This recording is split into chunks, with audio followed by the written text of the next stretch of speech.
Subscribe to our channel, clicking subscribe button and bell icon. اور سوال اٹھتا ہے مولانا یہ بتا علی نے ان کے پیچھے نماز پڑھی تھی کہ نہیں؟ یہ سوال ہے نا کہ آپ کہتے ہیں کہ نہیں مانا تھا تو پھر نماز کیسے پڑھی؟ اور اگر نماز پڑھی تھی تو نماز کے لیے شرط ہے کہ عادل ہو، پڑھی تھی تو عادل تھے، سوال ہے نا۔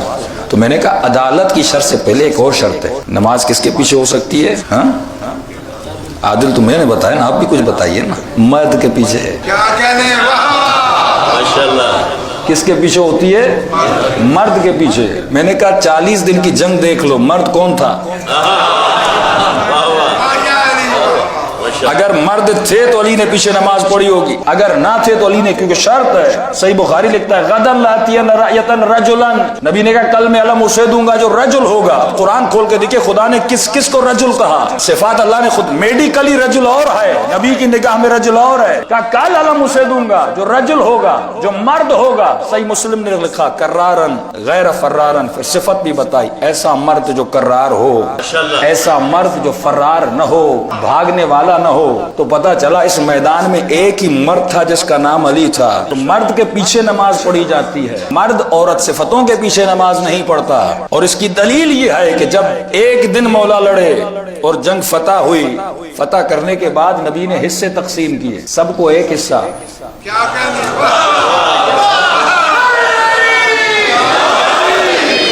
علی کو 2 حصے ملے، ایک حصہ علی کو کتنے؟ 2 حصے ملے۔ بھائی 39 دن جنگ لڑنے والے فوجی نے اعتراض نہیں کیا کہ میں 39 دن ڈیوٹی پہ تھا، یہ ایک دن آیا، اسے 2 حصے دے دیے اور ہمیں ایک حصہ ملا۔ ان کی خاموشی بتاتی ہے ان کو پتا تھا عورت کا ایک حصہ ہوتا ہے، مرد کے 2 حصے ہوتے ہیں۔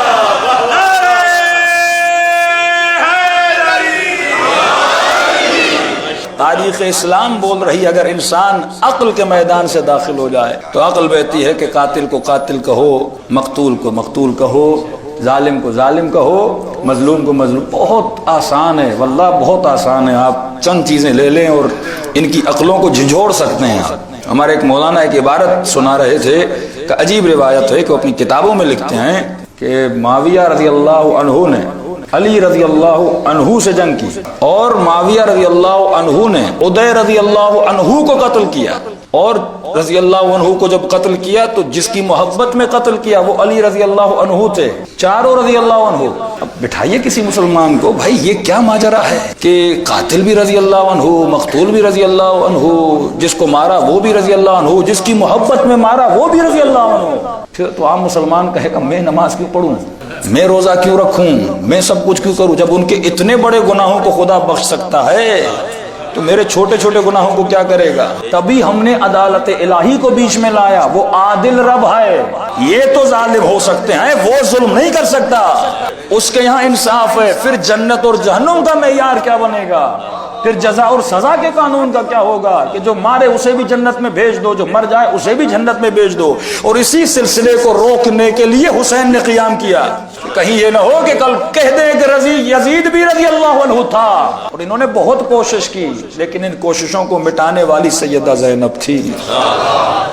اگر بی بی کا وجود نہ ہوتا آج یزید کو بھی رضی اللہ عنہ کہہ رہے ہوتے اور بتایا جو نبی کے نواسے کو قتل کرے وہ رضی اللہ عنہ نہیں ہوتا، جو نبی کے صحابی کو قتل کرے وہ رضی اللہ عنہ نہیں ہوتا۔ تاریخ سیاہ دھبوں سے بھری ہوئی ہے، اگر مسلمان پڑھے انہیں کو یہی ڈر ہے اگر یہ تاریخ میں جائیں گے تو سوال اٹھائیں گے، اور ایسی ایسی اصطلاحات کو خلق کیا کہ جن کو عقل نہیں مانتی۔ جس طرح آواز آئی، یہ کون سی خطا تھی؟ خطا اجتہادی تھی۔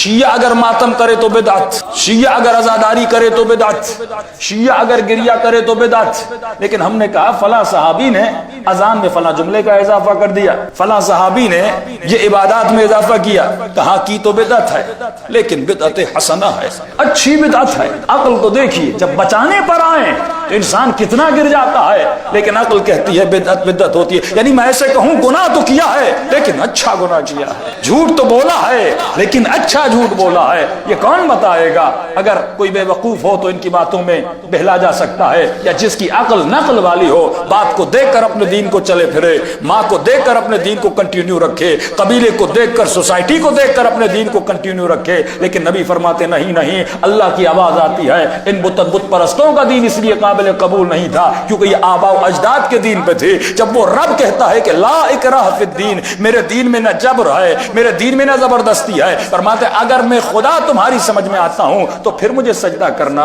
اگر میں تمہاری عقل میں آتا ہوں تو پھر مجھے سجدہ کرنا، اگر مجھ سے بہتر رب مل جائے جا کر اسے سجدہ کرنا، میں تمہیں روکوں گا نہیں، لیکن قیامت میں بس ایک سوال کروں گا، جسے تو نے سجدہ کیا تھا کیا وہ مجھ سے بہتر تھا؟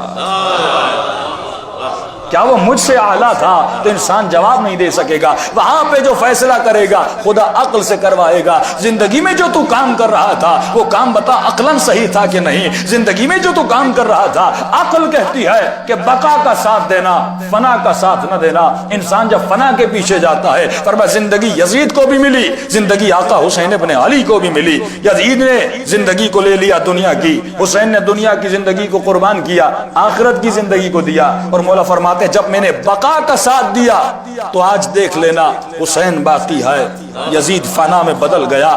یہی جملے میرے آقا زادی زینب کے، یزید تو آج کو دیکھ رہا ہے، آج فنا ہونے والی چیز کا نام ہے۔ کبھی خدا والعصر ان الانسان لفی خسر کا قسم کھاتا ہے، مجھے وقت کی قسم ہے، وقت کو فنا ہے، وقت ختم ہوتا ہے۔ آج عارف کاظمی اس منبر پر ہے، اللہ جانے 10 سال زندہ بھی ہو کہ نہیں، آپ میں سے کوئی ہو کہ نہیں۔ 100 سال کے بعد امام بارگاہ تو باقی رہے گا، لیکن ہم یہاں پہ باقی نہیں رہیں گے، خطیب بدلتے رہیں گے، سننے والے بدلتے رہیں گے۔ اس کا مطلب یہ ہے کہ دنیا کو فنا ہے، دنیا نام ہی ختم ہونے والی چیز کا ہے، اور بقا ہے تو آفٹر دا ڈیتھ، مرنے کے بعد کی زندگی کو بقا ہے، جہاں پہ روح باقی رہتی ہے۔ تو یزید نے فنا کو لیا، حسین نے بقا کو لیا۔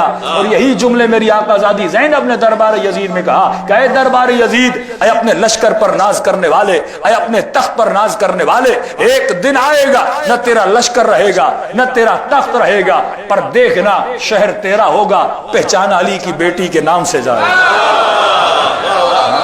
اور محمد والے محمد صلی اللہ علیہ وسلم۔